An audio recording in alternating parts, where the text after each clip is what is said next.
देहाती PCM point में आप सभी का स्वागत है। आइए इस चैनल के माध्यम से आप सबों के लिए लेकर आए हैं बहुत ही महत्वपूर्ण टॉपिक टेंस, जो अंग्रेजी का एक ग्रामर का एक बहुत ही महत्वपूर्ण टॉपिक है। इसके विषय में अगर ये कहा जाए कि टेंस सबको आती नहीं, तो इसमें कोई अतिशयोक्ति नहीं है, क्योंकि कक्षा 6 से लेकर 12 तक के स्टूडेंट, बहुत सारे ऐसे स्टूडेंट होते हैं जिनको तो ये समझ में आता ही नहीं कि टेंस क्या चीज़ है। तो आज हम देहाती पीसीएम पॉइंट चैनल के माध्यम से लेकर आए हैं टेंस के बारे में। तो सभी लोग जानते हैं कि टेंस अर्थात काल, क्रिया को करने में जो समय लगता है उसे काल कहते हैं। टेंस 3 प्रकार के होते हैं। पहला होता है प्रेजेंट टेंस, जिसको हिंदी में वर्तमान काल कहते हैं। दूसरा होता है पास्ट टेंस, जिसको हिंदी में भूतकाल कहते हैं। और तीसरा होता है फ्यूचर टेंस, जिसको हिंदी में भविष्यत काल कहते हैं। तो टेंस के उस प्रकार में पहला प्रकार हम लेकर आए हैं प्रेजेंट टेंस, वर्तमान काल। और उस प्रेजेंट टेंस का पहला टेंस है प्रेजेंट इंडेफिनिट टेंस। जी हाँ, आपके सामने लिखा हुआ है प्रेजेंट इंडेफिनिट टेंस, जिसका हिंदी में अर्थ है अनिश्चित वर्तमान काल। अब आइए जानते हैं कि अनिश्चित वर्तमान काल अर्थात प्रेजेंट इंडेफिनिट टेंस के वाक्य को कैसे पहचानेंगे हम। तो इसके लिए हम पहचान लिखे हैं, जिस हिंदी वाक्य के मुख्य क्रिया के अंत में ता, ते, ती के बाद है, हूँ, हो शब्द मिले तो उसे प्रेजेंट इंडेफिनिट टेंस में कहते हैं। जी हाँ विद्यार्थियों, प्रेजेंट इंडेफिनिट टेंस के वाक्यों का पहचानने का सरल तरीका है कि उसके अंत में ता, ते, ती के बाद है, हूँ, हो आए तो उसको प्रेजेंट इंडेफिनिट टेंस में कहेंगे। जैसे उदाहरण के तौर पे हम दिए हैं, राम किताब पढ़ता है। तो इस वाक्य में पढ़ना में ता जुड़ा हुआ है अंत में और उसके बाद है। इसका मतलब यह वाक्य प्रेजेंट इंडेफिनिट टेंस का वाक्य है। दूसरा वाक्य लिए हैं हम, वे लोग आम खाते हैं। तो ते के बाद है आया है, अर्थात यह भी वाक्य प्रेजेंट इंडेफिनिट टेंस का है। अब इन सभी वाक्यों को बनाने का जो नियम है, रूल हो, उसके बारे में जानेंगे। तो इसका रूल कहता है subject plus V1 V5 plus object, अर्थात कर्ता रखेंगे, उसके बाद क्रिया रखेंगे, उसके बाद कर्म रखेंगे। अब इसमें एक कंडीशन आता है कि वह कौन सा सब्जेक्ट जिसके साथ हम वर्ब का पहला रूप रखेंगे, और वह कौन सा सब्जेक्ट है जिसके साथ वर्ब का पांचवा रूप रखेंगे।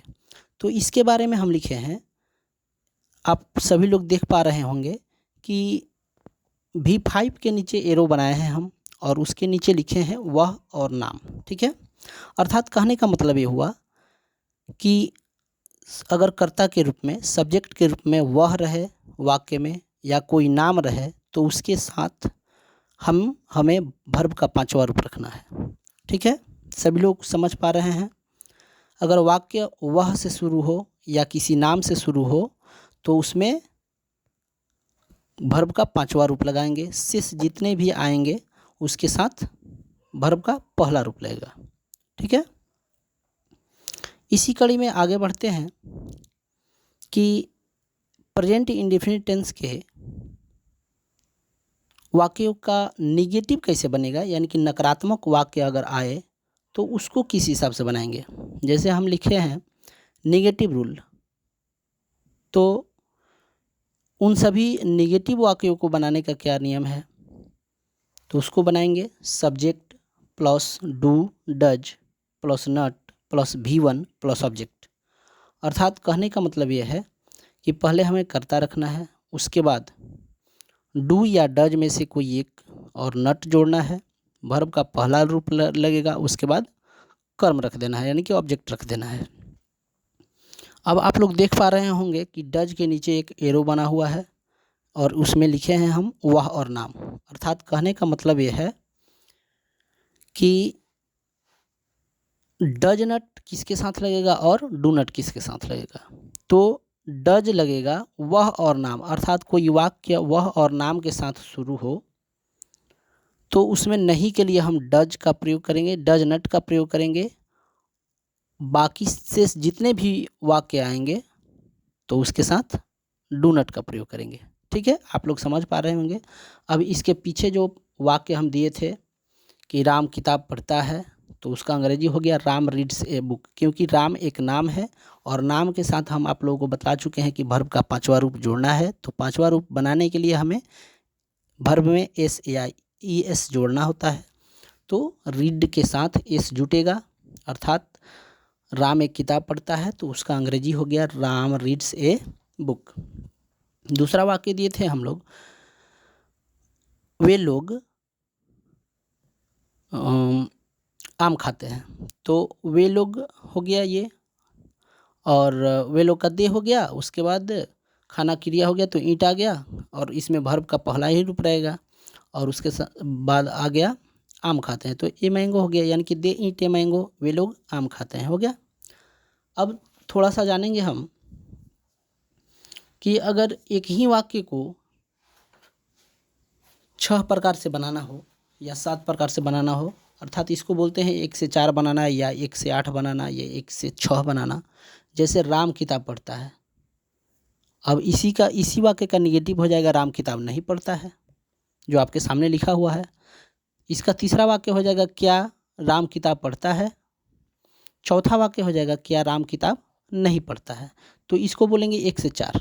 अगर आगे भी बढ़ाना हो तो आपका क्या वाक्य हो जाएगा, राम क्यों किताब पढ़ता है।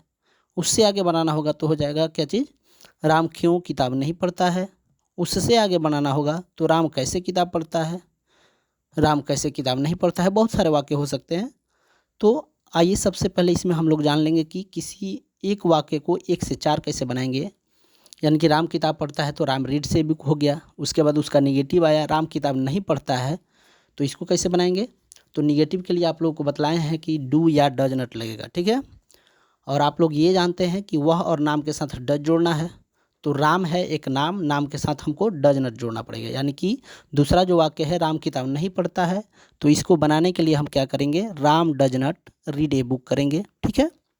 इसका तीसरा वाक्य है क्या राम किताब पढ़ता है। अगर किसी वाक्य में क्या वाक्य के बाहर लगा हो तो उसके लिए उसका कोई अंग्रेजी खास नहीं होता, उसका जो हेल्पिंग वर्ब रहता है वाक्य में वही उसका अंग्रेजी बन जाता है, ठीक है।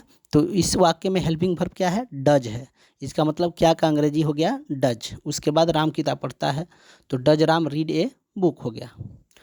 उसके बाद वाक्य आया है क्या राम किताब नहीं पढ़ता है, तो ठीक उसी प्रकार क्या के लिए अंग्रेजी डज बाहर निकल गया। उसके बाद Ram not read a book हो गया।